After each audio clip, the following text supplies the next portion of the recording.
I asked him about killing a woman in 2004. In return, he asked me what day it is. I said Saturday. Then he asked me what I had GCD for my breakfast last Saturday. I said I don't remember.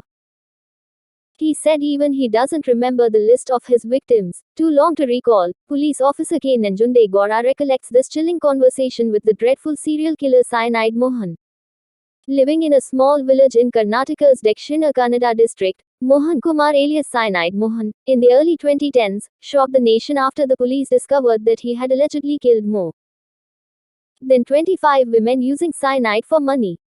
Mohan, who has been convicted of killing 20 women between 2004 and 2009, is lodged in the Hindalga Central Prison in Belagavi and has sought pardon from the president to commute his death sentence to life imprisonment.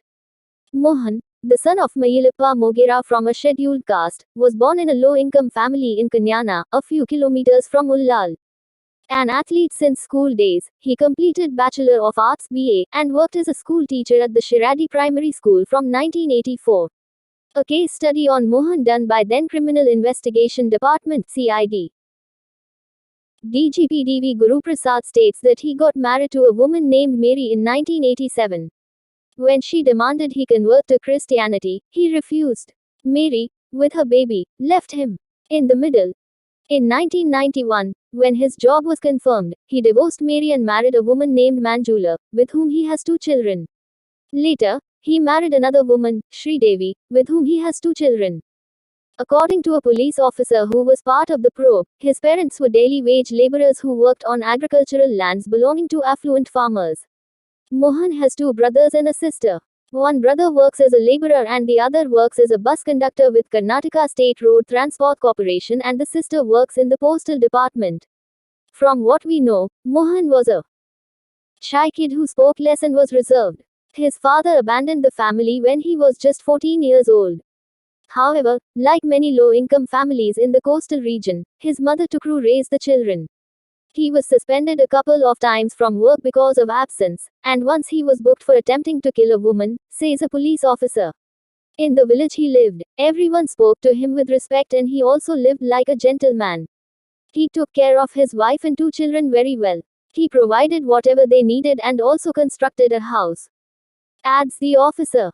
On June 18, 2009, the Bantal Rural Police received a missing complaint stating that Anitha, 22, belonging to the Kumbar community, was missing.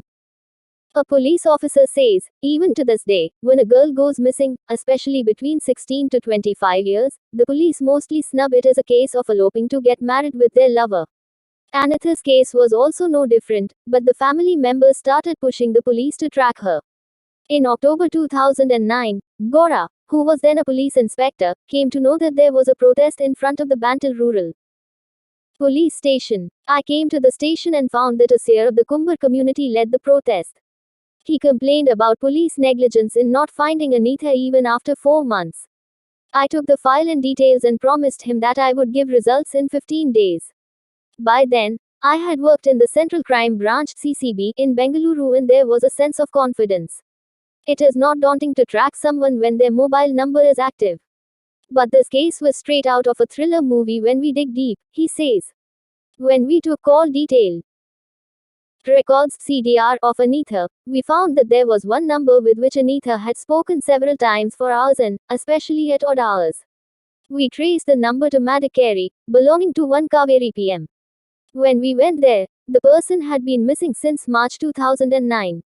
Then, we took the CDR of her number and it took us to another woman, Vinutha of Puttur, who was also missing.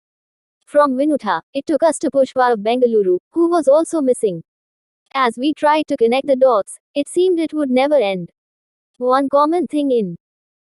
By then, I was convinced that it was a case of a gang running a prostitution racket, and we conducted raids across the Dakshina Kannada district, especially in the Daralakette region, searching all the lodges and homestay but nothing really came up, says Gora. He said even he doesn't remember the list of his victims, too long to recall, said police officer K. Nanjunde Gora recollects this chilling conversation with the dreadful serial killer. We tracked the phone used to make these calls and found that all the calls were made from one handset in Daralakette. The cell phone owner admitted that It was his handset but added that he had given it to his nephew, Mohan, a teacher. Now, we had a suspect. Though we followed his movements, we did not detain or question him in any way. Years later, he said he knew that he was being followed, says Gora. By then, we also found that the same phone was used to contact a 45-year-old woman named Sumitra. We called her to confirm whether she was alive, and to our luck, she picked the call and spoke. She was a widow with a 20-year-old son, and we met her without sharing much details. I showed her the photo of Mohan and asked if she knew him. Sumitra said she knew and told us his name was Sudhakar, not Mohan, Gora says. Gora and his team hatched a plan to use Sumitra to catch Mohan. Sumitra called Mohan to meet at some place, and when he arrived, we took him into custody. Our questioning went on for days and he confessed to the crime. He said he used cyanide to kill women. He also gave a few names of women he killed in specific places. Upon checking with the local police, they confirmed that the women's bodies were found in bus stand toilets on specific days. Unfortunately, those cases were shut as unnatural deaths and none of the women were identified. The police managed to compile a list of 24 dead women. Mohan always targeted women from impoverished backgrounds and lured them to marry him. Gora says, he built a rapport to the extent that they believed him. He expressed love. In the coastal region, one's caste identity can be recognized through their last name. He was using the same last name when the women shared theirs. For example, to Anita Mulya, he was Sudhakar Kulal. To Sunanda Pujari, he was Shashidhar Pujari. To Kaveri, he was Sudhakar Acharya. In most cases, he introduced himself as a central government employee or a forest officer. He used to ask them to flee home with gold and money to get married. Most of the victims' families did not pursue cases. Once they reached his place, he would book a hotel room, and then there was no CCTV installed in all these lodges. He would have sex with them. The next day, he would take them to a temple for prayer. He would ensure they leave behind all the jewels in the room. On the way, he would ask them to consume what was said to be an Ayurvedic contraceptive pill. They were, in fact, cyanide-coated pills. He would also tell them that the moment they consume it, they would feel the need to urinate. So he would ask them to swallow these pills inside bus stand toilets. When they don't return after 5 minutes, he would confirm that they are dead. He would go back to the room, pack all the gold valuables and leave the place, says Gora. Interestingly, in most cases, he kept the women's mobile phones active. And when someone from the family called, he would inform them that he was married to the women and settled in either Mumbai or Goa. This was a relief for the family members. In the coastal region, a large section of low-income families are not in a state to rest, and with murders piling up, the case was handed over to the Criminal Investigation Department (CID). By then, the police had discovered his killings in Kodagu, Mysuru, Bengaluru, Hassan and other districts. Gora, who had almost a month of interactions with Mohan, says, no doubt, he is a pervert. He wanted to have sex with as many women as he could. He also needed money. He did not have other habits like smoking or drinking, lavishly spending on things or gambling. He used to pledge gold and use that money to run families. After building a rapport with him, once I asked if stealing valuables or having sex was the aim and why he had to kill women. Then he narrated a couple of stories. According to him, in 2000, he was in a relationship with a woman named Ratna. In Belthangadi police limits, he pushed her down from a bridge to the river after taking all the valuables. Fortunately, some youth swimming in the river saved Ratna. He was arrested in an attempted murder case and jailed. Guru Prasad's report says that during his judicial custody in 2000, he befriended Guru Prasad Acharya, a goldsmith who was lodged in a rioting case. Acharya explained to him how dangerous cyanide is. He told Mohan a story of how a cow ate cyanide that he threw from his shop and which died instantly. Mohan came out on bail and he was acquitted of attempted murder charges. His suspension was revoked and he continued to work. In 2003, he built a relationship with a woman named Gangamma in Mangaluru and wanted to steal gold ornaments from her. One day, they met at Kadri Park, where he gave her sleeping pills, stating they were contraceptive pills, and as she fell asleep, he robbed the valuables. 3 months later, When she saw him on the streets, she hit him with his slippers and took him to the police station. From then, he decided to take a cue from Acharya's information. In May 2004, he bought a ball of cyanide from a jeweler named 2004 and kept it in airtight containers. His first killing using cyanide was that of Vanita in May 2004 in Bengaluru.